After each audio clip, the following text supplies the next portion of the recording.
Nikmat itu akan terus terjaga dengan syukur. Syukur menjadi sebab bertambahnya nikmat. Keduanya selalu berjalan beriringan. Oleh karena itu tambahan nikmat dari Allah tidak akan berhenti selama seorang hamba masih terus bersyukur kepadanya.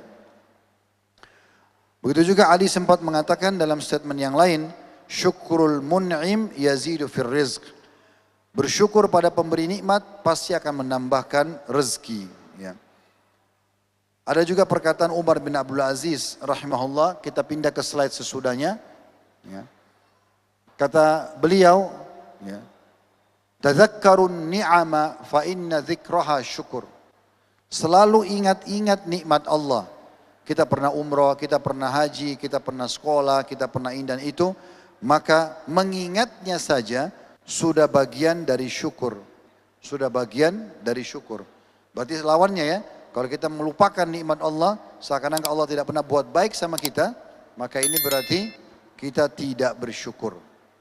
Yuk jadi bagian dari dakwah kami. Dukung operasional dakwah dan sosial kami, raih pahala amal jariah yang terus mengalir sampai hari kiamat. Bismillah, Assalamualaikum warahmatullahi wabarakatuh. Alhamdulillah, dua susunan kata suci dan mulia akan selalu terucapkan dari lisan orang-orang yang suci dan mulia menjaga keimanannya, tentu kepada Allah subhanahu wa ta'ala. Sebagai seorang muslim, kita sangat faham dan yakin bahwasanya dua susunan kata ini, Alhamdulillah, adalah kata-kata syukur. Berterima kasih kepada Allah subhanahu wa ta'ala. Dan Allah kekalkan dalam firman-Nya, la in syakartum la azidannakum. Kalau kalian berterima kasih, bersyukur, maka pasti aku akan tambah. Terlalu banyak dan terlalu melimpah nikmat Allah kepada kita. Dan sangat sulit kita untuk menghitungnya. Dari mulai kita di rahim ibu kita, sampai detik ini, di ruangan ini dan di waktu ini, dan sampai salah seorang di antara kita nanti ajalnya datang, dia akan terus menikmati air, oksigen, cahaya, pakaian, makanan, minuman, transportasi, tempat tinggal, lingkungan yang ada di sekitar dia, orang tuanya, pasangan hidup, anak-anak dan seterusnya. Dan Allah menyempurnakan nikmat itu kepada kita sebagai seorang muslim dengan agama Islam ini. Puncak nikmat Allah adalah Islam. Karena dengan Islam kita jadi mengenal siapa pencipta alam semesta ini. Kita tidak perlu lagi mencari Tuhan-Tuhan lain. Begitu melihat ke langit, kita sudah punya jawabannya. Apapun yang dijangkau oleh mata kita di langit sana dan tidak dijangkau oleh mata kita. Yang dijangkau seperti pergantian siang malam, bintang-bintang, bulan. Yang tidak terjangkau sebagai seorang muslim kita yakin di langit sana penuh dengan malaikat yang hidup. Yang Allah masih gaibkan buat kita. Apapun yang terjangkau oleh mata kita di bumi, kita bisa melihat sesama manusia, tumbuh-tumbuhan, kita bisa melihat perangkat-perangkat yang kita gunakan dalam keseharian, rumah, kendaraan, dan tidak ada jangkau oleh mata kita juga, seperti misalnya perasaan-perasaan kita. Kita merasa lapar, kenyang, marah, senang, dan juga ada makhluk Allah yang lain, seperti jin, juga ada malaikat di muka bumi. Semua yang tidak terjangkau atau terjangkau itu, termasuk di kedalaman lautan, kembali kepada satu jawaban sederhana, la ilaha illallah, la ma'buda bihaqqin illallah. Tidak ada penciptanya, tidak ada pemiliknya, tidak ada yang mengurus, menghidupkan, menciptakan dan juga mematikan kecuali Allah. Nah, ini nikmat yang sangat besar. Berapa banyak manusia yang sesat dari poin ini. Mereka akhirnya menyembah bintang-bintang, mereka menyembah jin-jin yang mereka anggap dewa-dewa. Ada yang lebih unik lagi. Kalau Anda searching sekarang di Google atau di media kita, yang sekarang banyak sekali medianya di YouTube, di Instagram, Facebook, TikTok dan segala macam. Coba cek misalnya sesembahan yang disembah di India. Ada sampai pada tingkat orang menyembah sapi. Sapi pun diambil kotorannya dan dijadikan sebagai keberkahan. Karena mereka tidak mendapatkan hidayah Islam ini. Atau belum mendapatkannya. Alhamdulillah Allah menyempurnakan kita selain diciptakan dan dilahirkan di muka bumi ini. Juga dijadikan sebagai seorang muslim. Tinggal bagaimana kita menguatkan keyakinan tersebut dengan menerapkan syariat Allah subhanahu wa ta'ala dalam hidup kita. Sehingga akhirnya kita terus menikmati dan menjalankan syariat Allah sampai setiap orang di antara kita wafat. Allah ingatkan dalam dua firman-Nya yang tidak pernah berhenti kami ingatkan di setiap kajian kami. Wa'bud rabbaka hatta ya'tiyakal yakin. Sembahlah Tuhanmu sampai datang kepadamu kematian. Dan ayat yang kedua, wala tamutunna illa wa antum muslimun. Dan janganlah kalian meninggal dunia kecuali dalam keadaan Islam. Saya yakin saya dan Bapak Ibu sekalian juga, kami dari Jakarta bersama tim datang. Teman-teman di sini mungkin juga ada dari luar kota Jogja dan seluruh masyarakat Jogja yang hadir di sini. Baik itu penyelenggara, baik itu peserta. Saya yakin semua ini kita berkumpul karena Islam itu. Kita ingin lebih mengenal siapa Allah Subhanahu Wa Taala, bagaimana syariatnya, bagaimana menerapkan dalam hidup kita. Dan ini nikmat yang tidak terhingga. Maka alhamdulillah atas semua nikmat tersebut. Selanjutnya kita panjatkan salam hormat kita kepada manusia yang telah Allah sempurnakan nasabnya, ilmunya, fisiknya, sebaik-baik suri tauladan. Orang yang paling pantas diidolakan. Karena manusia ini telah Allah sempurnakan segala sesuatunya. Kalau mau mencari suami yang paling sukses, ada pada manusia ini. Orang tua atau ayah yang paling sukses ada pada orang ini. Kemudian kalau kita mencari seorang saudagar atau ekonom, kita mencari seorang politikus, pemimpin, maka kita akan temukan juga ada pada dirinya. Dan orang yang menjadikannya sebagai suri tauladan, maka buah tidak akan jauh dari pohonnya. Kita akan seperti dengan beliau. Dan mengucapkan salam hormat sekali saja kepadanya, dijadikan ibadah oleh Allah Subhanahu Wa Taala, yang akhirnya Allah pun mengucapkan 10 kali salam kepada kita, yang berarti Allah akan lipat gandakan pahalanya, Allah akan ampuni dosa-dosanya, Allah akan angkat derajatnya, dan diberikan solusi dari permasalahan-permasalahan hidupnya. Dan dialah Nabi besar Muhammad sallallahu alaihi wa ala alihi wa sahbihi wasallam. Teman-teman sekalian, tema yang kami pilih dari sekian banyak tema yang tadinya sudah disusikan sama Ustaz Muhammad Hafidahullah, akhirnya saya memilih dua tema yang berdekatan, yaitu masalah syukur dan sabar, yang saya istilahkan dengan dua sayap kehidupan. Kenapa saya katakan dua sayap kehidupan Bapak Ibu sekalian? Insya Allah nanti akan tampil di layar Anda, bisa dari slide pertama diperlihatkan kalau ditampilkan. Nanti akan ada, bukan yang ini, yang awal sekali, yang gambar sayap ya. Ini memang saya namakan dua sayap kehidupan karena dua-duanya harus berimbang. Kalau orang hanya bersyukur saja pada saat dia mendapatkan nikmat, maka dan dia tidak bersabar kalau ada ujian, orang ini belum berimbang hidupnya. Kalau kita lihat burung misalnya punya sayap, kalau dengan satu sayap saja dia tidak akan bisa terbang. Pesawat juga begitu. Jadi memang syukur itu harus berimbang dengan sabar. Sebagaimana sabar juga harus ditemani dengan syukur. Sederhananya, kalau kita sedang mendapatkan nikmat seperti hari ini, Masya Allah, saya yakin kita semua dalam kondisi sehat. Kalau tidak, nggak mungkin kita hadir di sini. Mata kita masih bisa melihat, terbukti saya dan Anda bisa saling melihat.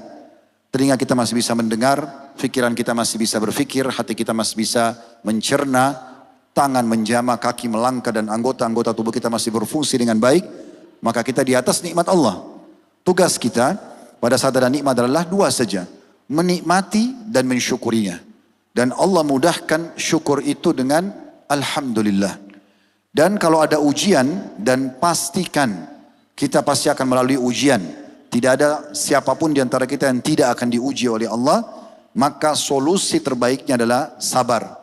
Dua hal ini harus berimbang. Kalau Anda sudah tahu ternyata saya harus mensyukuri nikmat sehingga bertambah, dan saya harus bersabar kalau ada ujian sehingga saya dapatkan solusinya, maka bahagialah kita dalam hidup ini. Karena dua sayap kehidupan kita berimbang.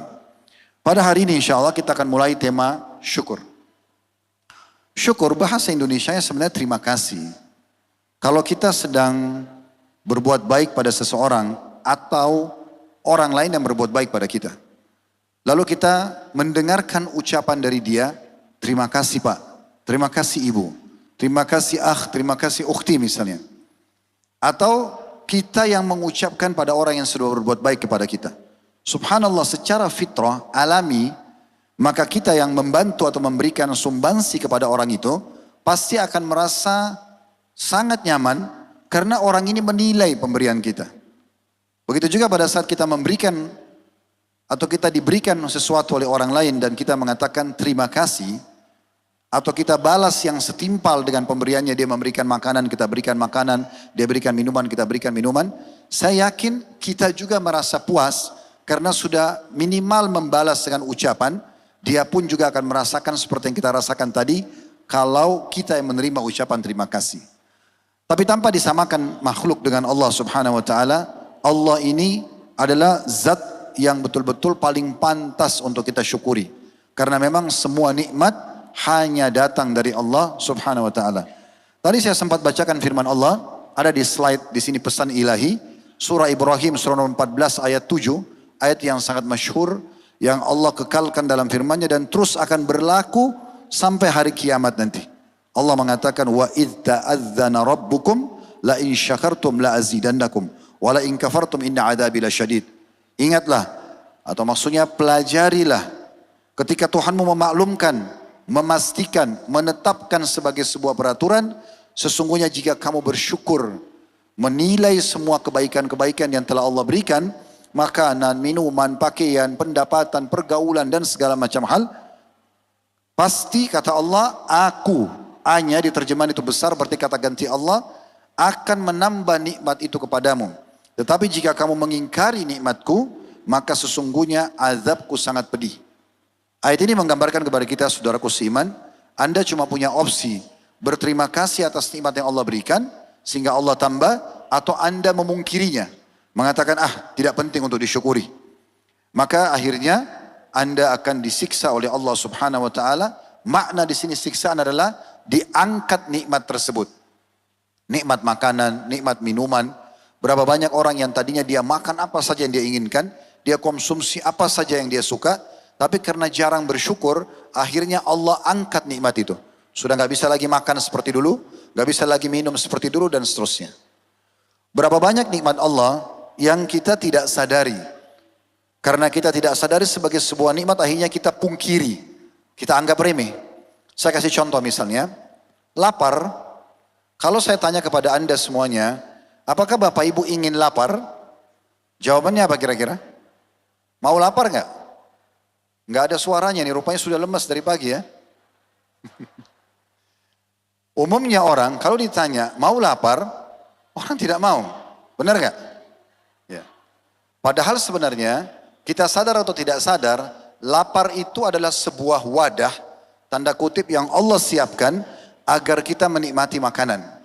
Sebagai contoh misalnya, kalau Anda sedang kenyang, kemudian ditawarkan mau makan gak? Atau kita habis makan nih, tadi teman-teman habis makan siang, sudah makan sepiring, 2 piring, udah kenyang banget.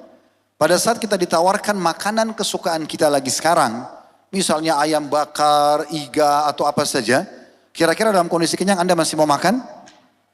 Jawabannya sudah tidak, walaupun makanannya enak. Mungkin nanti tunggu kenyangnya hilang baru mau makan lagi.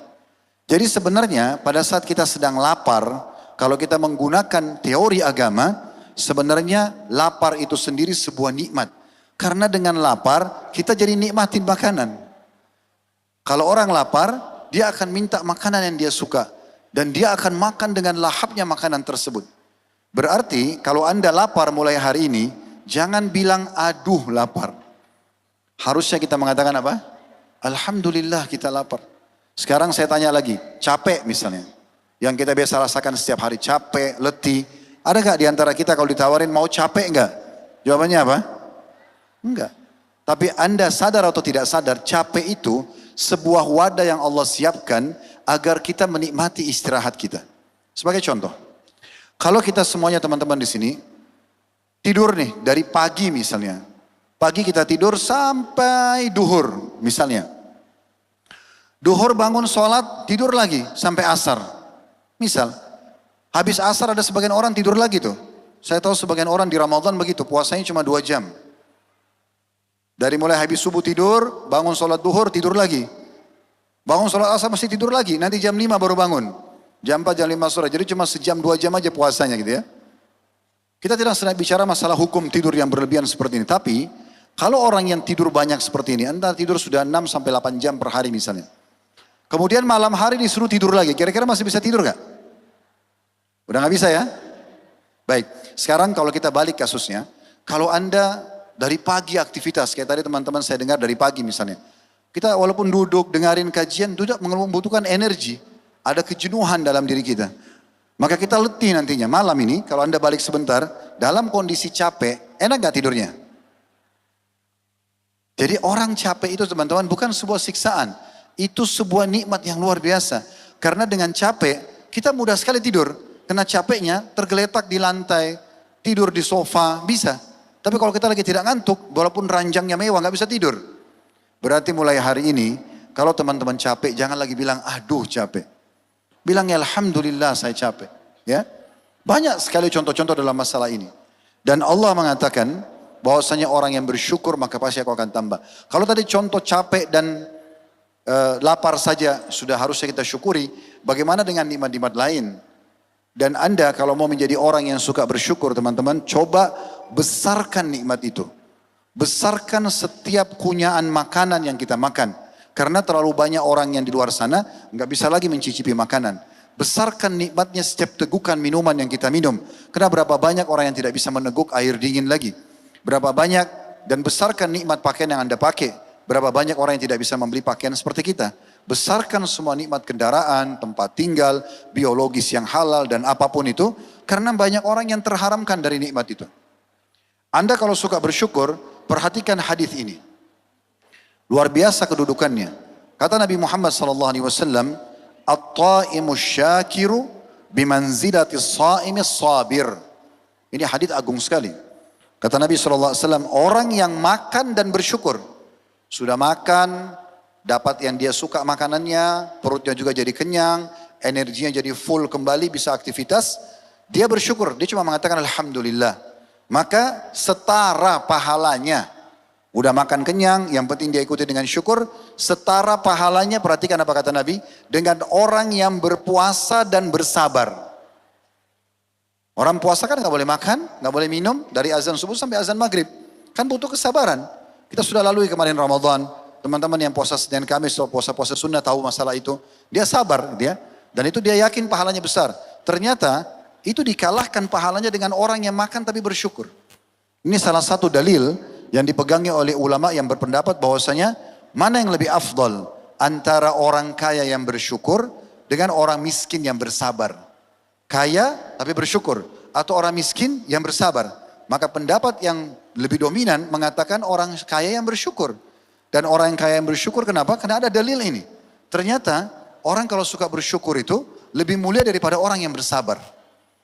Satu sisi alasannya adalah karena memang nikmat Allah itu lebih banyak kepada kita daripada ujian. Teman-teman saya mau tanya, mana lebih banyak? Anda sakit atau Anda sehat? Kadang-kadang kita dalam 1 tahun gak sakit ya. Pernah rasain gak? Setahun gak pernah flu. Setahun gak pernah demam. Lalu tahun depannya Allah uji kita dengan demam 2-3 hari. 1 minggu. 365 hari kita dalam kondisi sehat. Allah uji seminggu atau 2 minggu. Saya mau tanya, mana lebih lama lapar atau kenyang? Sekarang Anda kalau lapar nih, dengan hitungan menit atau detik saja, kita sudah langsung mau makan. Dan dapat makanannya. Mungkin kita makan juga maksimal 15-30 menit lah. Kalau orang pun pelan-pelan makannya, anggaplah setengah jam dia makan. Setelah Anda makan setengah jam itu, dan anggaplah setengah jam juga mencari makanan, berarti 1 jam prosesnya. Kira-kira setelah itu berapa lama Anda tahan kenyang? Bisa 4-5 jam enggak? Berarti lebih lama mana ini? Lapar atau kenyang? Coba perhatikan ya, dan ini tarik dalam semua lini kehidupan kita. Saya pernah berbicara dengan beberapa teman-teman yang ribut aja terus dengan masalah asuransi. Maaf kalau kebetulan ada yang kerja di asuransi ataupun beruang, saya cuma memberikan contoh. Ada yang sempat tanya saya, Ustaz, kenapa sih asuransi ini selalu dipermasalahkan gitu kan? Kan kita dapat jaminan, kalau sakit kita jadi bisa masuk gratis rumah sakit, kalau mobil tabrakan misalnya, kita bisa langsung masuk bengkel. Saya lempar pertanyaan begini, saya tanya dia, berapa lama atau berapa kali Anda sakit dalam hidup Anda? Coba teman-teman semua hadir sini, hitung volume kita sakit dengan volume kita sehat. Mana lebih banyak? Mereka menjual ketakutan-ketakutan kita. Nanti kalau rawat nginap, nanti kalau tabrakan. Saya tanya Anda beli mobil berapa kali Anda tabrakan dalam setahun? Ada orang dalam setahun 2 tahun tidak pernah tabrakan, kan gitu. Lebih banyak nikmat atau ujian nih? Lebih banyak nikmat Allah Subhanahu Wa Taala. Belum lagi kalau kita bicara nanti di akhirat teman-teman. Amal kita berapa sih? Sholat kita berapa banyak, puasa kita berapa banyak. Tapi balasannya surga yang luas, yang seluas langit dan bumi. Dan kekal lagi di dalamnya. Kepemilikan abadi. Allah kekalkan dalam Al-Quran setelah surga, khalidina fiha, kekal selamanya. Di dunia ini kepemilikan kita hanya sementara. Siapapun di antara Anda yang punya sertifikat rumah, BPKB kendaraan, misalnya handphone, baju, semua ini kalau di dunia sifatnya sementara. Bukan kepemilikan abadi. Kapan kita meninggal sudah pindah tangan. Berapa banyak rumah yang kita dibeli oleh orang hasil warisan. Karena yang pemilik yang bangun sudah meninggal dunia. Begitu seterusnya. Tapi Anda kalau satu kali masuk ke dalam surga, sifatnya kepemilikan abadi. Sekalian Anda miliki istana itu, dayang-dayang itu, pakaian itu, khalidina fiha. Kekal selam. Apa ini? Cuma modalnya taat saja. Selama dunia ya sudah, waktu sholat, puasa, kerjain aja syariat. Selesai. Balasannya tidak berimbang teman-teman. Makanya kata Nabi SAW, ala inna sil'atallahi ghal. Ketahuilah, balasan dan barang dagangannya itu mahal sekali. Gak berimbang dengan umur kalian, fisik kalian, pengorbanan kalian, tidak ada nilainya. Ala inna sil'atallahi jannah. Ketahuilah, balasan Allah itu adalah surga. Definisi syukur sendiri teman-teman sekalian perlu kita fahami. Dan umumnya ulama selalu kalau menulis sebuah poin berhubungan dengan masalah penjelasan hukum syariat biasanya diikuti dengan definisi. Agar kita lebih memahami lagi maknanya. Apa sih sebenarnya syukur itu? Kita jelaskan dari sisi etimologi dan terminologinya. Secara bahasa dan secara istilah. Kalau secara bahasa, syukur itu berasal dari kata-kata syakara yang berarti menyadari dan menampakkan nikmat. Jadi kalau Anda sudah menyadari, oh ternyata ini benar nikmat dari Allah, Anda sadari itu, lalu kemudian Anda tampakkan nikmat itu. Boleh nggak saya baju baru saya pakai di depan orang? Saya punya kendaraan saya nikmati di depan orang. Boleh saja. Kata Nabi SAW, Inna Allah yuhibbu an yara athara niyamihi ala abdi. Allah suka sekali melihat bekas nikmatnya pada hambanya. Ada seorang sahabat masuk masjid di masa Nabi SAW. Rambutnya berantakan, penampilannya tidak rapi. Lalu Nabi SAW datang bertanya, kamu ini orang miskin? Dia mengatakan, tidak ya Rasulullah, saya orang mampu. Kata Nabi SAW, apa yang kau miliki? Dia bilang, saya punya unta, saya punya keledai, saya punya kuda. Maksudnya orang ini mampu di masa itu. Kata Nabi SAW apa? Mana kamu dari bekas nikmatnya Allah padamu? Kenapa kau tidak tampil dengan pakaian yang bersih? Kenapa kau tidak nikmati apa yang Allah berikan? Boleh kita tampakkan nikmat itu. Yang kita tidak boleh pamer, itu ibadahnya. Tapi boleh nggak kita memperlihatkan ini rumah saya, ini mobil saya, asal kita tidak ikuti dengan sombong, nggak ada masalah. Sebagai bentuk kita sebutkan nikmat Allah Subhanahu Wa Taala. Begitu juga selanjutnya dikatakan, dan dia berlawanan dengan kata-kata kufur. Kufur berarti memungkiri, yaitu melupakan dan menyembunyikan nikmat itu. Syukur dikaitkan dengan pengaruh makanan pada tubuh hewan yang gemuk sebagai tanda penerimaan terhadap pemberian. Syukur ini juga digambarkan dengan tubuh hewan yang gemuk. Karena tubuh hewan itu berarti menerima makanan tersebut akhirnya membuatnya gemuk.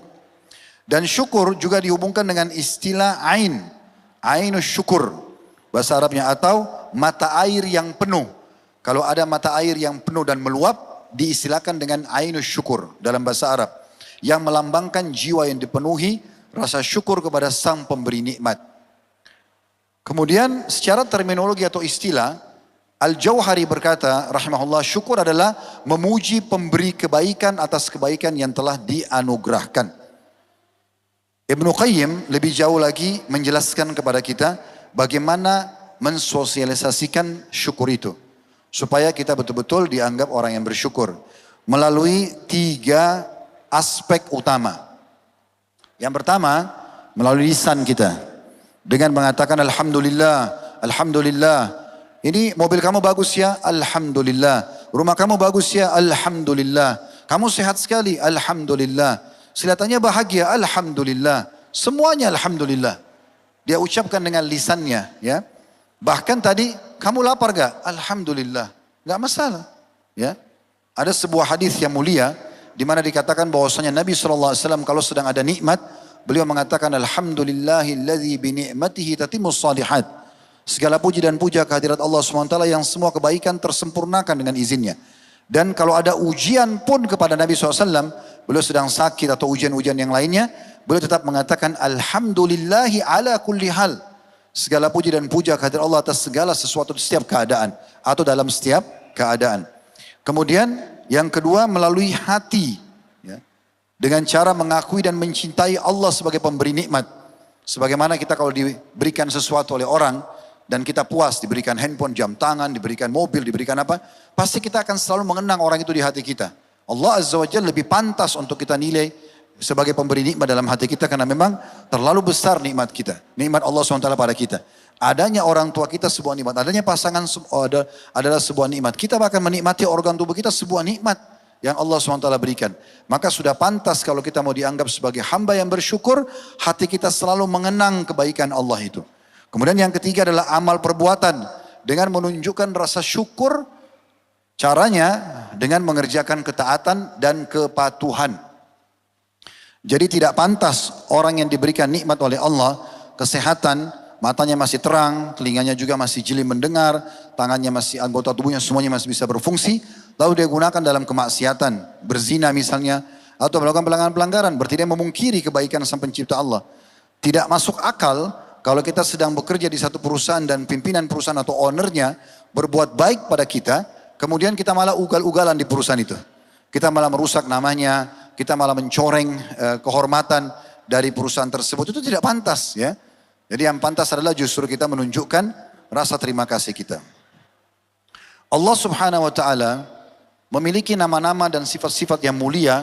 Di antaranya adalah kalau berhubungan dengan syukur dalam surah Asy-Syura, surah nomor 42 ayatnya 23. Innallaha ghafurun syakur. Allah itu adalah zat yang maha pengampun dan maha mensyukuri. Allah pun sangat mensyukuri semua apapun yang kita lakukan dalam bentuk ketaatan kepadanya. Sebagaimana At-Tabari rahimahullah menjelaskan dan menukil dalam tafsir beliau. Dinukil dalam kitab Jami'ul Bayan di jilid 21, perkataan Qatadah rahimahullah, seorang salaf, memaknakan ghafur, Allah Subhanahu wa taala maha pengampun atas segala dosa sebanyak apapun asal hambanya mau kembali dan bertaubat. Kenapa ada sahabat yang bertanya, ya Rasulullah, bagaimana kalau saya berbuat dosa? Kata Nabi SAW, bertaubat. Orang itu bilang, kalau saya ulangi lagi. Kata Nabi SAW, bertaubat. Orang itu bilang, kalau saya ulangi lagi. Kata Nabi SAW, bertaubat. Lalu beliau mengatakan, Allah tidak akan jenuh sampai kalian jenuh. Sementara syakur, Allah maha mensyukuri dengan membalas setiap syukur hambanya berlipat ganda. Meskipun amalnya hanya sedikit. Kita cuma bilang misalnya habis makan alhamdulillah. Pernah dengar gak hadis Nabi SAW begini teman-teman. Kata Nabi SAW, siapa yang selepas makan dan minum lalu dia mengatakan, alhamdulillahilladzi at'amanihi wa razaqanihi min ghairi haulin minni wala quwwah. Doa yang pendek ya. Alhamdulillahilladzi at'amanihi, segala puji dan puja kehadirat Allah yang telah menjadikan makanan ini sebagai konsumsianku. Wa razaqanihi, dan menjadikannya sebagai rezeki untukku. Min ghairi haulin minni wala quwwah, tanpa ada daya dan kekuatan dari diriku. Maka kata Nabi SAW, orang yang selepas makan dan minum baca ini akan diampuni dosa-dosanya yang lalu. Sudah kenyang, sudah hilang dahaganya, hanya dengan bersyukur dibersihkan dosa-dosa yang lalu. Tidak berimbang teman-teman sekalian. Syukur kita itu dengan balasannya Allah. Terlalu besar Allah membalas gitu ya. Mungkin dengan sekali Anda syukuri biologis halal Anda sekali mensyukuri pakaian yang Anda pakai, mungkin Allah akan langgengkan setahun, 2 tahun atau 10 tahun ke depan. Jadi Allah itu syakur. Oleh karena itu tidak ada alasan untuk kita tidak bersyukur kepadanya. Sesudahnya juga ada dalam surah At-Taghabun, surah nomor 64 ayat 17 yang berbunyi, wallahu syakurun halim. Allah itu maha mensyukuri, dari sudah kita bilang, menilai dan membalas syukur kita dengan hal yang berlimpah-lipat ganda. Di luar daripada prediksi kita. Dan juga maha penyantun. Ibnu Katsir menjelaskan dalam tafsirnya bahwa makna syakur di sini adalah Allah SWT memberikan balasan kebaikan dengan ganjaran yang melimpah. Meskipun amal yang dilakukan hamba sangat sedikit. Adapun halim, al-halim, ya, berarti Allah SWT maha penyantun. Tidak langsung menghukum atas dosa hamba-hambanya. Jadi tidak ada orang itu, awal dia berbohong, langsung dihukum sama Allah. Awal dia bohong langsung dihukum. Ada dihukum nanti setelah dia ulangi berulang kali. Kalau Anda temukan ada maling digebukin di pinggir jalan, maka pastikan itu adalah curian dia yang kesekian kali. Allah itu halim. Tidak langsung spontan menghukum. Karena kalau Allah langsung menghukum begitu kita buat dosa, saya yakin kita semua tidak ada yang bisa hidup. Karena dosa-dosa yang kita lakukan sudah langsung dihukum oleh Allah subhanahu wa ta'ala. Kadang-kadang di perusahaan kita kalau buat satu kesalahan, udah langsung keluar SP-nya. Surat peringatan 1, 2, 3 udah dikeluarin di PHK. Tapi kita hidup di bumi Allah SWT dengan segala macam pelanggaran kita. Subhanallah, Allah masih halim. Allah masih menunda hukumannya. Mungkin hamba ini akan bertaubat. Kita lihat bagaimana para nabi-nabi mengaplikasikan syukurnya. Kita ambil sampel saja. Dari 25 nabi dan rasul tentunya hampir semuanya. Dan semuanya memang adalah hamba-hamba yang bersyukur. Nabi Nuh alaihissalam misalnya Allah sebutkan dalam Al-Quran. Surah Isra, surah nomor 17 ayat 3. Dzurriyyatan man hamalna ma'a Nuh. Innahu kana abdan syakura. Ini ciri Nabi Nuh alaihissalam. Keturunan orang-orang yang kami bawa bersama Nuh di bahtranya. Sesungguhnya dia adalah hamba yang banyak bersyukur. Salah satu ciri para nabi-nabi dan alasan kenapa mereka juga dipilih sebagai nabi karena suka berterima kasih pada Allah. Coba gunakan resep sederhana ini teman-teman. Selalu lisan kita alhamdulillah, alhamdulillah, ulang-ulangin terus. Alhamdulillah. Anda akan kaget nanti bagaimana Allah SWT betul-betul syakur, membalas itu dengan hal-hal yang di luar daripada prediksi kita. Tapi kalau Anda kufur, Anda pungkiri, segala sesuatunya tidak benar. Ada orang subhanallah dari pertama kita ketemu sudah semuanya keluh kesah. Begitu ketemu, ini kendaraan Anda? Iya, tapi jelek banget, udah lama gitu. Ini istri Anda, ini suami Anda? Iya, tapi selalu buat masalah. Ini anak-anak Anda? Iya, tapi bandel banget, dan seterusnya. Semuanya yang ada adalah memungkiri nikmat Allah. Maka akhirnya Allah SWT angkat nikmat itu, dan Allah jadikan sebagai ujian bagi dia. Nabi Ibrahim AS juga Allah sebutkan, salah satu cirinya sehingga Allah menjadikan dia sebagai Abul Anbiya, bapaknya semua nabi-nabi, karena juga suka bersyukur. Disebutkan dalam surah An-Nahl, surah nomor 16, ayat 120 sampai 121. Inna Ibrahim kana ummatan qanitan lillahi hanifa, walam yakum minal musyrikin. Lalu Allah bilang, syakiran li an'umi, ishtabahu wa hadahu ila siratim mustaqim. Sesungguhnya Ibrahim itu adalah seorang imam yang dapat dijadikan teladan, ciplak hidupnya, jadikan sebagai suri tauladan, patuh kepada Allah dan lurus pemahamannya, tidak pernah ada kesyirikan. Dia bukan termasuk orang-orang musyrik dan bersyukur atas nikmat-nikmatnya. N-nya besar, nya itu kata ganti Allah. Dan Allah telah memilih serta menunjukinya ke jalan yang lurus. Nabi Muhammad SAW dalam surah Ad-Duha, surah nomor 93 ayat 11. Allah berfirman, wa amma bi ni'mati rabbika fahaddits. Dan terhadap nikmat Tuhanmu, hai Muhammad, maka hendaklah engkau menyebut-nyebutnya dengan bersyukur. Bilang alhamdulillah dan juga sampaikan kepada manusia kalau Allah lah yang telah memberikanku, Allah yang telah memilihku, Allah yang telah menyelamatkanku. Selalu Allah dan Allah. Ini juga saya sarankan dan insya Allah mudah-mudahan saya termasuk orang yang pertama mengamalkan. Bagi anda yang sudah diamanai anak-anak kecil, kalau anda sedang menasihati anak anda, jangan bilang ayah atau ibu tidak suka. Allah yang larang. Jangan bilang ayah dan ibu suruh kamu nak, tapi Allah yang suruh. Selalu kaitkan dia dengan Tuhannya. Kita ini hanya pemilik status saja. Saya dan semua bapak-bapak di sini, status kita saja sebagai ayah. Ibu-ibu juga di sana statusnya sebagai ibu. Kita bukan pemilik anak itu. Pemiliknya adalah Allah Subhanahu Wa Taala. Kembalikan dia pada Tuhannya. Sehingga pada saat ajal kita datang, dia sudah mengenal Tuhannya Allah Subhanahu Wa Taala. Dan level ibadah yang paling tinggi teman-teman, bukan lagi kita sekedar mengejar keutamaan ibadah itu. Kalau yang standar, kalau ditanya anda kenapa sholat malam? Oh karena kan di sholat malam doa mustajab. Oh karena pernah atau disyariatkan dalam agama Islam. Itu masih standar semua. Tapi kalau anda mau level yang lebih tinggi dari itu, lakukan semua ibadah itu bukan lagi karena mengejar keutamanya, tapi sebagai tanda syukur kepada Allah. Makanya dalam hadis yang sahih anda bisa dibawa, hadis Bukhari, waktu Nabi Muhammad SAW bangun sholat malam sampai kaki beliau pecah-pecah, apa jawabannya waktu ditanya oleh Ummul Mukminin? Wanita suci Aisyah radhiyallahu anha, ya Rasulullah, kenapa anda lakukan ini sementara dosa-dosa anda yang lalu dan akan datang sudah diampuni? Beliau bukan bilang, oh ini karena perintah Allah, oh saya karena ngejar keutamaan sholat malamnya. Beliau mengatakan, afala akunu abdan syakura. Apakah tidak pantas aku menjadi hamba yang bersyukur? Ini sholatku ini sudah tidak berimbang dengan nikmat Allah. Maka aku bukan lagi mengejar keutamaannya. Aku sedang ingin menunjukkan syukurku kepada Allah dengan mengerjakan kepatuhan. Terlalu banyak dalil-dalil dalam Al-Quran yang memerintahkan kita bersyukur teman-teman sekalian. Dan memang setiap materi harusnya pantas kalau kita selalu hubungkan dengan dalil Al-Quran dan sunnah-sunnah Nabi alaihi salatu wassalam. Di antaranya Allah katakan dalam surah Al-Baqarah 152. Fadhkuruni azkurkum washkuruni wala takfurun. Karena itu ingatlah kamu kepadaku. Selalu tunduk kepada Allah subhanahu wa ta'ala dan ingat Allah. Niscaya aku akan ingat kepadamu dan bersyukur kepadaku. Jangan kamu memungkiri nikmat-nikmat itu. Juga dalam Al-Baqarah 172 Allah ingatkan juga washkuru lillahi in kuntum iyyahu ta'budun, dan bersyukurlah kepada Allah jika kamu hanya menyembah kepadanya. Jadi selalu kita bersyukur kepada Allah subhanahu wa ta'ala.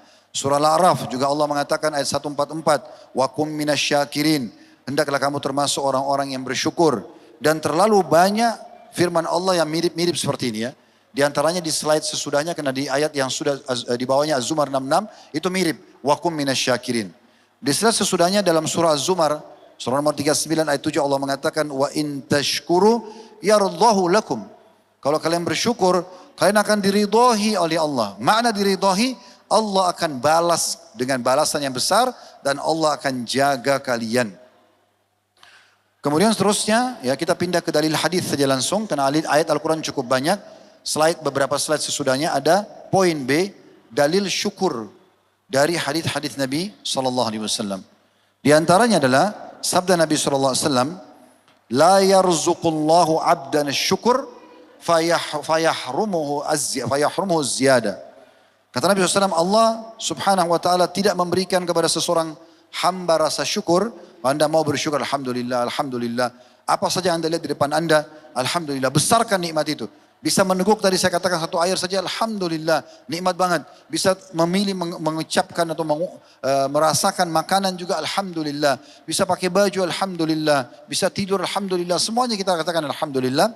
Maka tidak mungkin kalau seorang hamba diberikan oleh Allah rasa syukur begini, kemudian Allah mengharamkannya dari tambahan. Maksudnya pasti Allah akan tambah dan berikan kepada dia. Kemudian juga diriwayatkan dari Nabi SAW, bahwasanya beliau pernah mewasiatkan kepada seorang laki-laki 3 hal. Lalu beliau bersabda di dalam riwayat yang disebutkan oleh Ibnu Abi Dunya dan juga Abu Nuaim, maknanya perbanyaklah mengingat kematian. Nasihat pertama Nabi kepada anak muda itu, ingatlah kematian. Niscaya akan menyibukkanmu dari selainnya. Orang kalau selalu bayangkan dia akan mati, dia tidak akan mungkin sibuk dengan yang lain. Maka dia akan sibuk dengan kematian dan mempersiapkan untuk kematian tersebut. Kemudian yang kedua, hendaklah engkau memperbanyak doa, karena engkau tidak mengetahui kapan doamu akan dikabulkan. Jangan berdoa hanya pada saat butuh. Makanya kata Nabi SAW dalam doa ya, kenalilah Tuhanmu di saat kamu sedang lapang, justru berdoa lagi sehat, lagi kuat. Itu akan menyebabkan Allah akan mengenalmu di saat kamu sedang sempit. Saya sering bahasakan ke jamaah kami kalau lagi umrah atau haji. Saya katakan Bapak Ibu sekalian, pada saat kita tawaf, karena kita dianjurkan memperbanyak doa. Berdoa meminta agar nikmat Allah dipertahankan, kesehatan, kebahagiaan, fungsi-fungsi anggota tubuh, ya pasangan hidup, anak-anak, itu lebih afdal. Pada saat kita katakan ya Allah pertahankan, ya Allah berkahi, lebih afdal daripada nanti kalau ada ujian baru kita bilang ya Allah sembuhin penyakit saya, ya Allah hilangkan gangguan ini. Tetap dua-duanya boleh, tapi berdoa pada saat kita sedang minta nikmat dipertahankan itu lebih baik. Lalu yang ketiga, hendaklah engkau selalu bersyukur. Ini jadi saksi bahasan kita. Karena sungguhnya syukur adalah tambahan. Syukur pasti akan mendatangkan tambahan. Ada poin tentang masalah implementasi syukur itu sendiri. Bisa melalui hati, melalui lisan dan anggota tubuh. Kalau syukur dengan hati tentunya, artinya kita mengakui itu nikmat dari Allah subhanahu wa ta'ala. Dalilnya Az-Zumar ayat 7 tadi. Sudah kita bacakan ayatnya tadi ya. Dikatakan wa in tashkuru yardahu lakum. Potongan itu yang kita ambil akhir ayat. Kalau kalian bersyukur maka dia akan ridho atas rasa syukur, atau dia akan membalas kalian dengan balasan yang besar ya. Kemudian yang kedua, bersyukur dengan lisan. Sebagaimana Aisyah berkata, ini riwayat tadi yang sudah sempat saya sebutkan. Kata beliau radhiyallahu anha, kana Rasulullah sallallahu alaihi wasallam idza ra'a ma yuhibbu qal. Nabi SAW kalau lihat apa yang beliau sukai, maka beliau berkata, alhamdulillahilladzi bi ni'matihi tatimmus shalihat. Segala puja dan puja kepada Allah SWT yang semua kebaikan tersempurnakan dengan izinnya. Wa idza ra'a ma yakrah, dan kalau Nabi SAW lihat apa yang dia tidak suka, diuji oleh Allah, tetap masih mengatakan, qala alhamdulillah ala kulli hal. Segala puji dan puja kepada Allah atas setiap atau dalam setiap keadaan. Dan juga Nabi SAW mengatakan ini tentang zikir pagi dan juga petang. Man qala hina yusbih. Siapa yang mengucapkan pada saat dia tiba di pagi hari. Allahumma ma asbaha bi min ni'matin faminka wahdaka la syarika lak falakal hamdu walakas syukur. Ya, ada saksi bahasan walakas syukur ya. Siapa yang mengucapkan di pagi hari, ya Allah segala nikmat yang ada padaku di pagi hari ini semuanya darimu semata. Tidak ada sekutu bersamamu, maka hanya bagimu segala pujian dan syukur. Kata Nabi SAW, ya, dikatakan setelah dia baca ini, atau kalau orang baca ini, faqad adda syukra yaumihi. Dia sudah menunaikan syukurnya pada hari itu. Wa man qala mithlu dzalika hina yumsi, dan siapa yang baca seperti itu pada saat sore hari, cuma kata asbaha diganti dengan amsa. Karena asbaha pagi, amsa sore hari, maka faqad adda syukra lailatihi. Dia juga sudah menjalankan syukur untuk malam hari itu. Kemudian Rasulullah SAW juga bersabda dalam hadis yang lain, man lam yashkurul qalil, lam yashkurul katsir. Orang kalau tidak terbiasa mensyukuri yang sedikit, maka dia tidak akan mungkin mensyukuri yang banyak. Makanya tadi saya bilang di awal-awal materi kita, usahakan Bapak Ibu sekalian besarkan nikmat Allah itu. Besarkan. Mulai sekarang setiap kali sebelum minum, lihat air itu dulu. Lihat minuman itu. Betapa besar nikmat Allah di situ. Dan berapa banyak orang yang terharamkan meninggal karena kehausan, atau nggak bisa lagi meneguk minuman dingin, atau memilih minuman-minuman karena banyaknya penyakit yang komplikasi di tubuhnya. Begitu juga dengan pakaian, tempat tidur dan segala macam hal. Waman lam yashkur nas lam yashkurullah. Dan siapa yang tidak berterima kasih pada kebaikan manusia, belum dianggap berterima kasih pada Allah.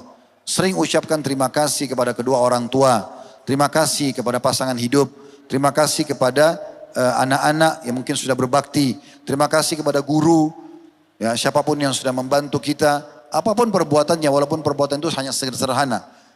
Kemudian dikatakan wa tahaddutsu bi ni'matillahi syukur, dan menyebut-nyebut nikmat Allah bagian daripada syukur. Ya, kita sebut-sebut iman Allah bagian dari syukur. Alhamdulillah Allah mudahkan saya menyelesaikan buku ini, saya menyelesaikan pertemuan ini, saya mengembangkan bisnis ini. Tapi kita mulai dengan Alhamdulillah. Wa tarkuha kufur, dan meninggalkan untuk menyebut nikmat itu dari Allah adalah kekafiran. Wal jama'atu rahmah, kata Nabi SAW, dan berkumpul ya adalah sebuah nikmat. Wal furqatu azab, dan berpisah adalah siksaan. Sekarang kita masuk di poin yang ketiganya, masalah syukur dengan anggota badan. Ini ada beberapa poin kami susunkan. Yang pertama, sering-seringlah sujud syukur. Teman-teman sekalian, sujud syukur kepada Allah Subhanahu wa taala. Dan ini sujud tidak dihubungkan dengan sikap atau perbuatan seperti sholat ya. Dia hanya menghadap kiblat, yang penting auratnya tertutup boleh sujud walaupun tidak dalam keadaan suci. Dan disebutkan dalam hadits Abu Bakar radhiyallahu anhu, annahu kana idza ja'ahu amrun suruin aw busyira bihi. Ini tentang Nabi SAW ya. Kharra sajidan syakiran lillah. Bahwa Nabi Muhammad SAW apabila datang kepada beliau perkara yang menyenangkan, informasi yang menyenangkan, maka beliau pun ya, atau berita gembira, maka beliau langsung sujud sebagai bentuk syukur kepada Allah Subhanahu wa taala. Yang kedua, yang harus diperhatikan dengan anggota badan, yaitu melihat orang yang di bawah kita. Kalau kita mau bersyukur, lihat orang yang lebih sederhana nikmatnya. Kalau kita punya mobil misalnya, tahun 2022 misalnya. Jangan lihat orang yang punya mobil tahun 2026. Karena kita tidak akan bersyukur. Tapi lihat orang yang masih pakai motor misalnya. Kita pakai motor, lihat orang yang masih pakai sepeda. Kita pakai sepeda, ada orang yang jalan kaki. Kita jalan kaki, ada orang yang puntung kakinya. Atau ada orang yang stroke. Selalu kita lihat orang yang di bawah supaya kita bersyukur. Sebaliknya, insya Allah besok kita akan bahas tentang sabar. Kalau Anda sedang diuji, lihat orang yang di atas Anda. Lihat orang yang di atas. Sabda Nabi SAW, "Unzuru ila man asfala minkum, wa la tanzuru ila man huwa fawqakum, fa innahu ajdaru alla tazdaru ni'matullah." Qala Abu Muawiyah, "Alaikum." Atau ada tambahannya. Kata Nabi SAW, perhatikanlah orang yang lebih rendah dari kalian dari sisi materi dan juga nikmat. Dan janganlah kalian melihat kepada orang yang lebih tinggi dari kalian, lebih besar nikmatnya. Karena itu lebih pantas agar kalian tidak meremehkan nikmat Allah yang telah diberikan kepada kalian. Dan Abu Muawiyah menambahkan mengatakan nikmat Allah kepada kalian. Hadis sahih diriwayatkan oleh Muslim. Jadi lihat orang yang lebih di bawah kita supaya kita selalu bersyukur. Yang ketiga, memiliki sikap merasa cukup atau bahasa Arabnya qanaa'ah. Dalam hadis riwayat Tirmidzi, kata Nabi SAW, kun wari'an, takun a'badan nas. Jadilah orang yang wara', selalu menjaga kesucian hubungannya dengan Allah, mengerjakan perintah, meninggalkan yang dilarang. Maka kamu akan menjadi orang yang paling banyak ibadahnya. Wa kun qani'an, takun ashkaran nas. Jadilah orang yang qana'ah, merasa selalu cukup dengan apa yang Allah kasih, ya. Selalu berterima kasih pada Allah, maka engkau termasuk atau akan menjadi hamba, ya, yang paling banyak bersyukur. Wa ahib linnasi ma tuhibbu li nafsika takun mu'mina, dan cintakanlah untuk orang lain apa yang kau sukai buat dirimu, maka engkau akan menjadi orang mukmin yang sejati. Wa ahsin mujawarata man jawaraka takun muslimah, dan selalulah jaga hubungan baik dengan tetangga-tetanggamu, maka engkau akan menjadi seorang muslim yang sejati. Kalau tadi orang mukmin yang sejati. Poin D-nya yang keempat, termasuk syukur dengan anggota badan adalah membalas kebaikan orang yang setimpal semampunya. Sesuai dengan sabda Nabi SAW, man sana ilaikum ma'rufan fakafi'uh, fa in lam tastati'u fad'u lahu hatta ta'lamu annakum qad kafa'tumuh. Siapa saja yang berbuat baik pada kalian, maka balaslah kebaikannya yang setimpal. Ya, jadi kalau misalnya tetangga kirim makanan, ya, dengan piring di piring, misalnya ibu-ibu balas lagi dengan makanan juga. Ada yang menghadiahkan kita pakaian, kita berikan juga pakaian, setimpal, seimbang lah ya. Apa saja hadiahnya kita balas, itu yang paling ideal. Dan kata Nabi SAW, kalau kalian belum mampu mengimbangi pemberiannya karena terlalu bernilai, kita tidak mampu secara materi, maka doakan dia. Terus jangan berhenti doakan sampai muncul perasaan kalian sudah membalasnya. Doakan, ya Allah balas dia. Dalam riwayat yang lain, kita disuruh ucapkan jazakallahu khairan.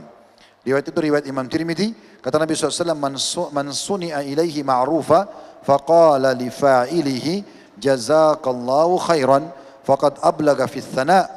Wa fi riwayah, man awla ma'rufan, man uliya ma'rufan aw usdiya ilaihi ma'ruf, faqala lilladhi asdahu jazakallahu khairan, faqad ablaga fi thana.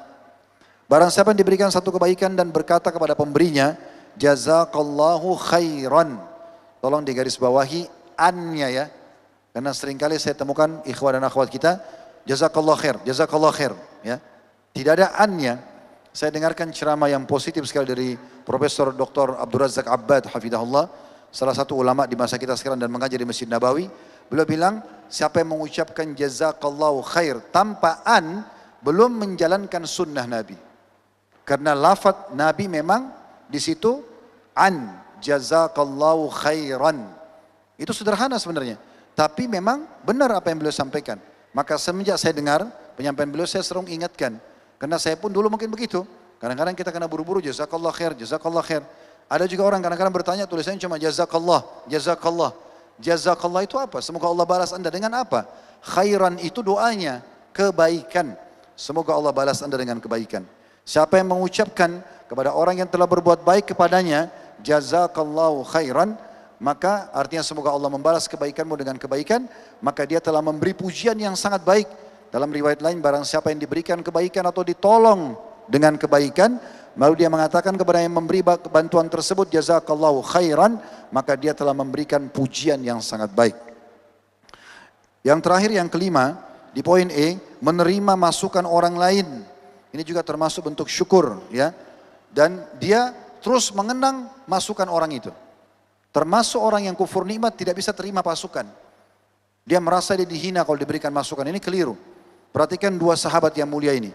Di layar Anda ada perkataan Umar radhiyallahu anhu, ahabbun nasu ilayya man rafa'a ilayya uyubi. Kata Umar, beliau iklanin terang-terangan. Beliau mengatakan, orang yang paling aku cintai adalah orang yang justru mengingatkan tentang kekuranganku. Ya.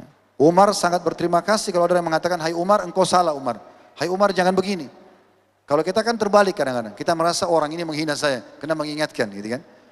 Ini termasuk kufur dan syukur. Kalau kita bisa menerima masukan orang, sehingga kita bisa memperbaiki keadaan kita lebih baik, itu maka itu syukur. Ya, kita terima kasih sama dia, berarti berterima kasih pada Allah. Dan Ali radhiyallahu mengatakan, ana abdun man 'allamani harfan wahida, insya'a ba'a wa insya'a istaraq. Aku akan siap menjadi hamba sahaya bagi siapa saja yang mengajariku satu huruf. Jika dia mau, dia bisa menjualku. Dan jika mau, dia bisa menahanku sebagai budaknya. Maksudnya ini Ali radhiyallahu anhu mengajak dan mengajarkan pada kita, kalau ada orang yang ingatkan saya satu huruf saja, sudah saya siap mengabdi sama dia. Karena baiknya.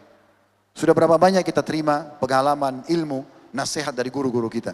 Pertanyaan, sudah kita jadikan bagian daripada doa kita enggak? Untuk berterima kasih kepada dia, yang merupakan terima kasih kita kepada Allah subhanahu wa ta'ala. Ada penghalang-penghalang syukur teman-teman sekalian.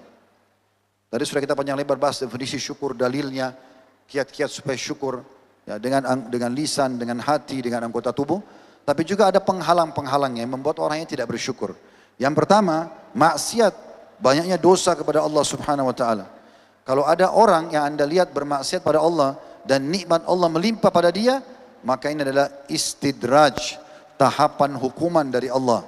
Semua umat-umat sebelum kita, kaum-kaum yang Allah binasakan, kaumnya Nabi Nuh, kaumnya Nabi Lut, kaumnya Nabi Shu'aib, kaumnya Nabi Saleh, Nabi Hud, ya. Semua nabi-nabi ini yang Allah hukum kaumnya, itu beberapa hari sebelum Allah datangkan bencana besar buat mereka, Allah sehatkan badannya, Allah gembirakan hidup mereka, Allah bahagiakan.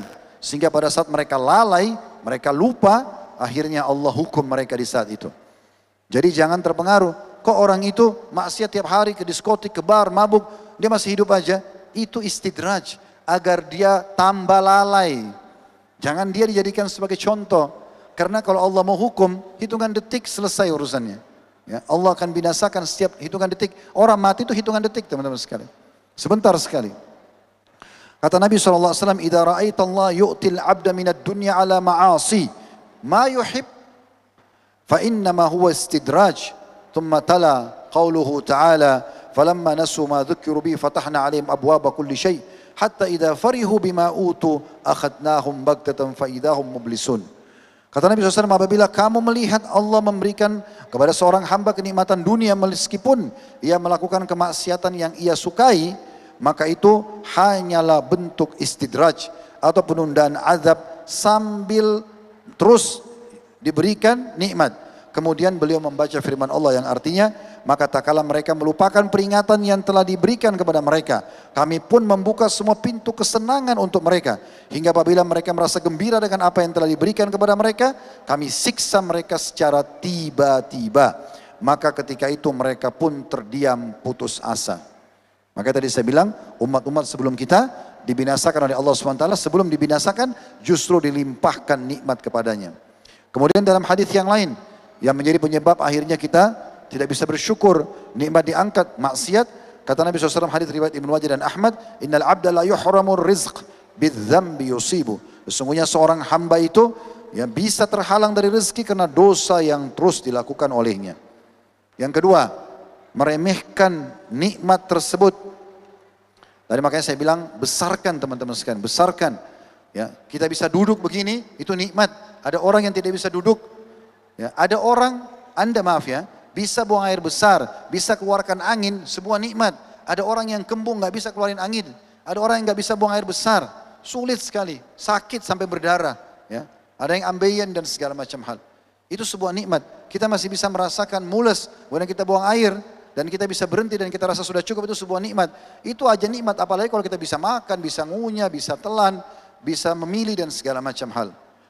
Dalam sebuah hadis Abi Dzar radhiyallahu anhu, kata Nabi SAW, "La tahkiranna minal ma'rufi syai'a walau an talqa akhaka biwajhin talq." Jangan pernah kalian meremehkan sedikit pun dari kebaikan-kebaikan, walaupun hanya dengan menemui saudaramu dengan wajah yang ceria. Dan Ibnu Abbas berkata radhiyallahu anhu, "Ni'matani maghbunun bihima katsirun minan nas, as-sihhatu wal faragh." Dua nikmat yang banyak manusia tertipu dan menyia-nyiakannya, yaitu kesehatan dan juga waktu luang.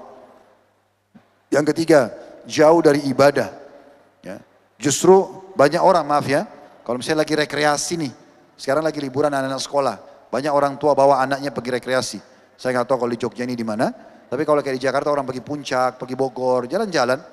Justru uniknya, pada saat mereka nginep di hotel bintang 5, mereka lagi nikmatin cuaca yang sejuk, makanan, pemandangan indah, malah nggak sholat tahajud, malah sholatnya terbengkalai, malah lewat zikir pagi petangnya. Subhanallah.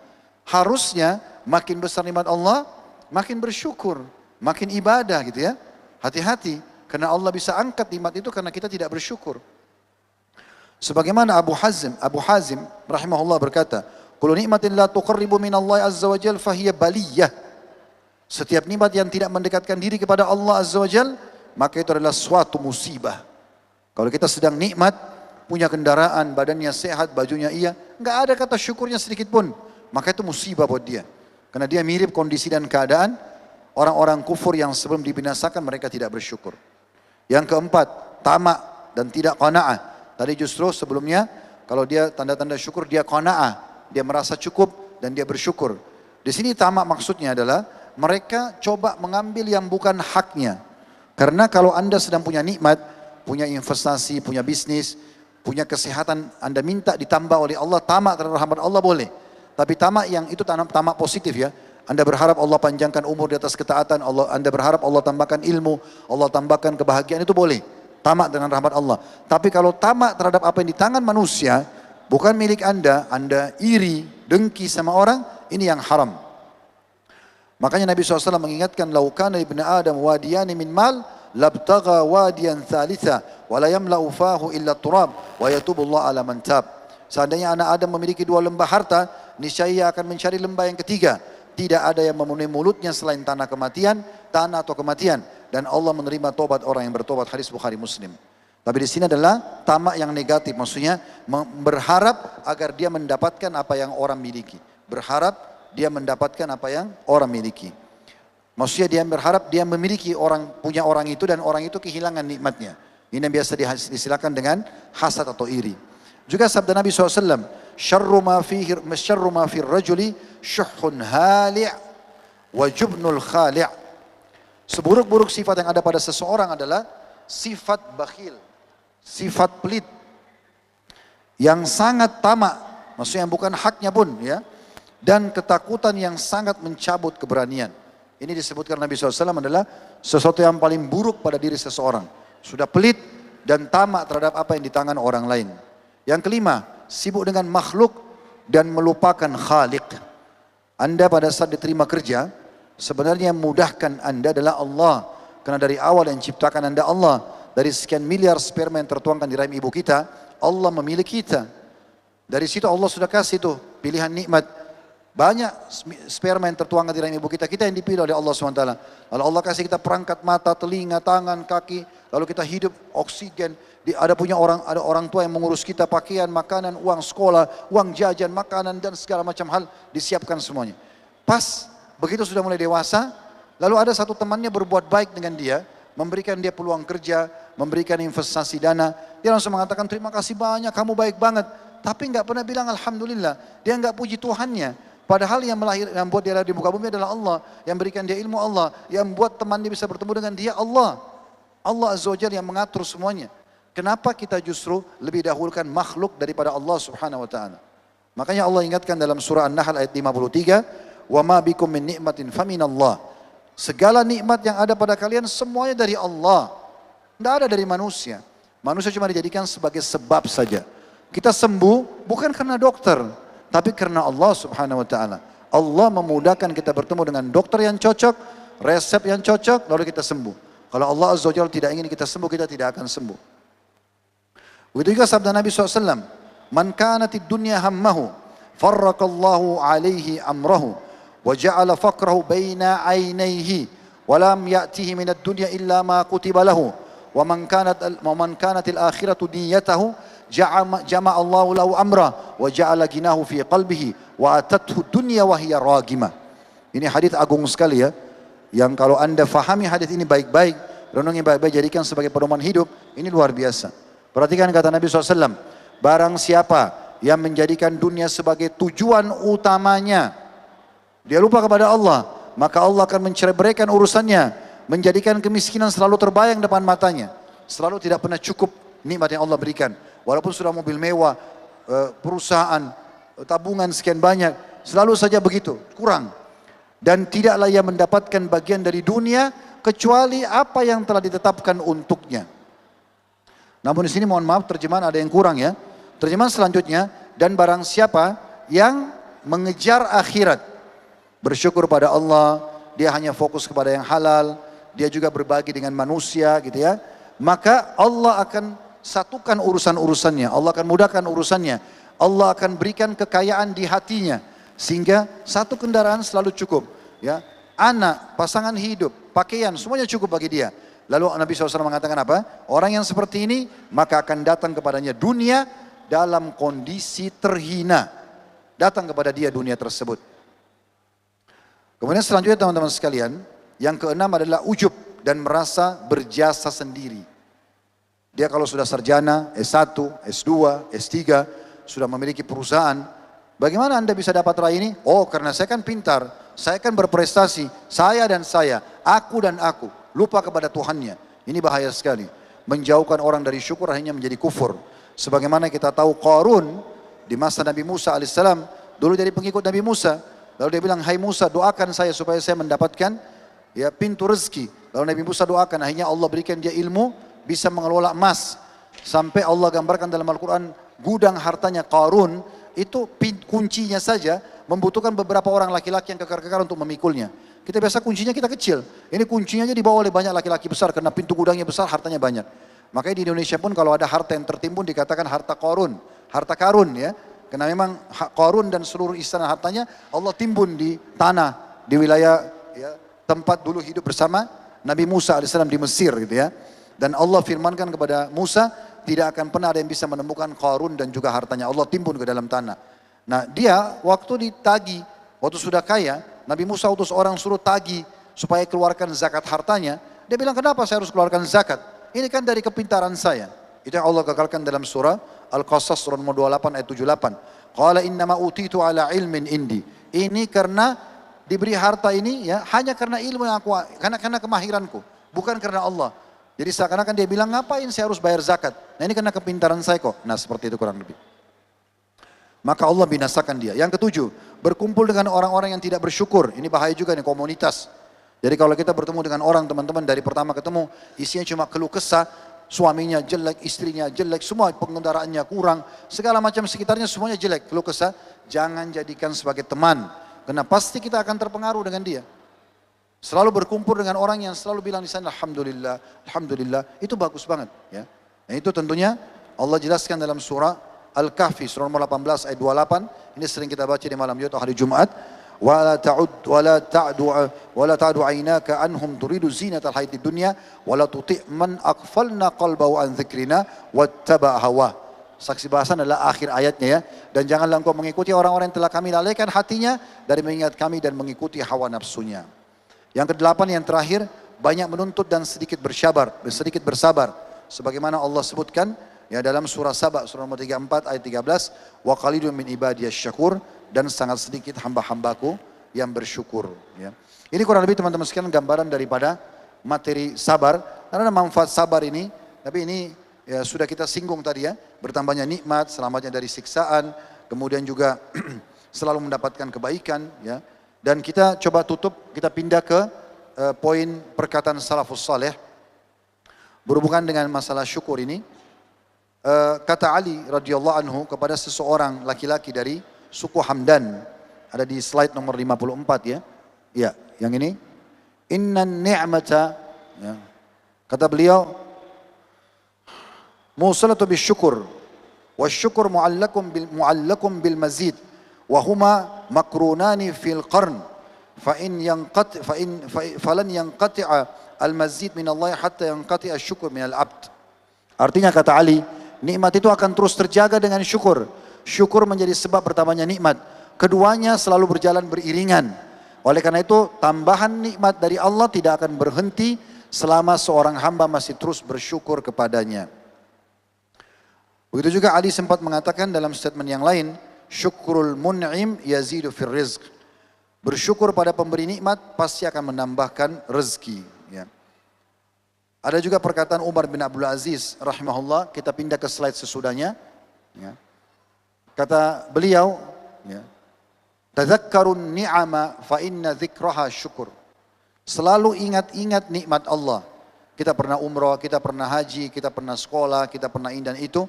Maka mengingatnya saja sudah bagian dari syukur. Sudah bagian dari syukur.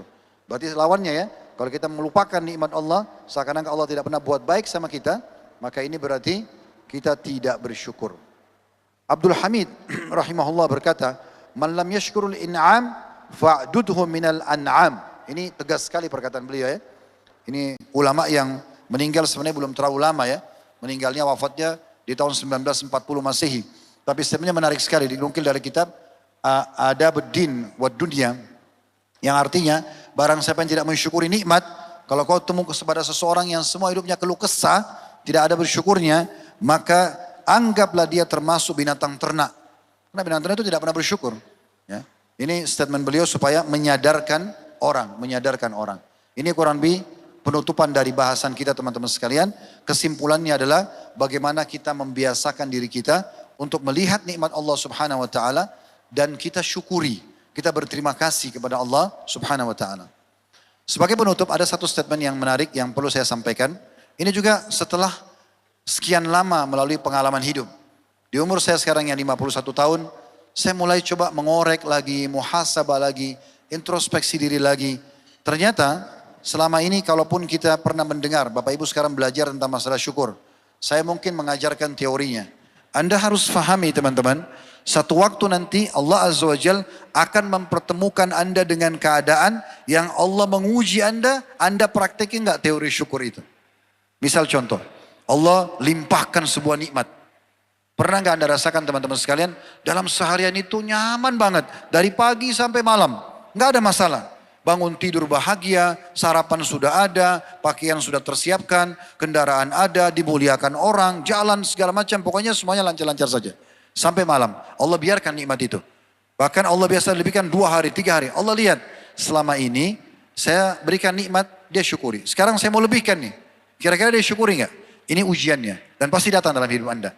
Kalau di saat itu nikmat lagi melimpah dan Anda mengatakan Alhamdulillah, maka nikmat itu akan langgeng. Tapi di saat itu kalau Anda kufuri, Anda lupa kepada Allah, lupa aja, nggak sempat bilang Alhamdulillah. Apalagi kalau sampai kita nyeletuk nih, atau ngomong teman kita mengatakan, badanmu sehat banget, oh iya, karena saya sering olahraga. Udah, lupa kepada Allah. Seakan-akan sehatnya karena olahraga, ini keliru. Ini keliru. Para salafus saleh melihat teman-teman sekalian, tidak pernah kita lepas dari tampur tangan sang pencipta Allah. Ada satu orang dari mazhab Syafi'i, seingat saya nama beliau Ahmad. Ya, dipanggil Abu Syuja. Umurnya itu 160 tahun teman-teman sekalian. Di 160 tahun itu, ya, beliau salah satu ulama Syafi'iyah, itu matanya masih terang, fisiknya masih kuat. Waktu ditanya, kenapa bisa Anda seperti ini? Apa resepnya? Beliau tidak bilang, oh karena saya olahraga, oh karena saya memang makan makanan yang sehat, oh karena saya hidup di lingkungan yang udaranya asri. Beliau mengatakan apa? Saya sudah menjaga anggota tubuh saya di masa muda agar selalu tunduk kepada Allah, maka di masa tua Allah menjaga tubuhku ini. Karena menjaga hubungan baiknya sama Allah, Allah menjaga itu semua. Ingat, kita pun masuk medan perang teman-teman sekalian, bukan kita yang membunuh musuh, tapi Allah yang membunuh musuh. Allah mengatakan kepada para sahabat Nabi yang hadir di perang Badar, perang Uhud, "Falam taqtuluhum walakinna Allah qatalahum, wa ma ramaita walakinna Allah rama." Kalian tidak membunuh musuh-musuh kalian, tapi Allah yang membunuh musuh-musuh kalian. Dan kalian tidak melempar pada saat kalian melempar panah atau busur panah, ya, panah ataupun tombak, tapi Allah lah yang melemparnya. Allah punya campur tangan dalam hidup kita. Oleh karena itu teman-teman jangan lupa kepada Allah SWT. Selalu bersyukur, besarkan nikmat itu. Manusia-manusia di sekitar itu adalah sebab-sebab yang Allah datangkan kepada kita. Sebagaimana nanti kita juga akan belajar besok insya Allah masalah sabar. Kadang-kadang Allah datangkan ujian dalam hidup kita untuk menguji. Selama ini kamu sudah tahu teori sabar, kamu tahu dalil-dalilnya. Sekarang praktek lapangan sabar nggak nih? Diuji oleh Allah SWT. Nanti besok kita akan berikan banyak contoh-contoh berhubungan dengan masalah itu teman-teman sekalian. Jadi Allah SWT menguji agar melihat kalau sabar berhasil, dia akan dilanggengkan lagi nikmat Allah yang banyak dalam kehidupannya. Allahu a'lam.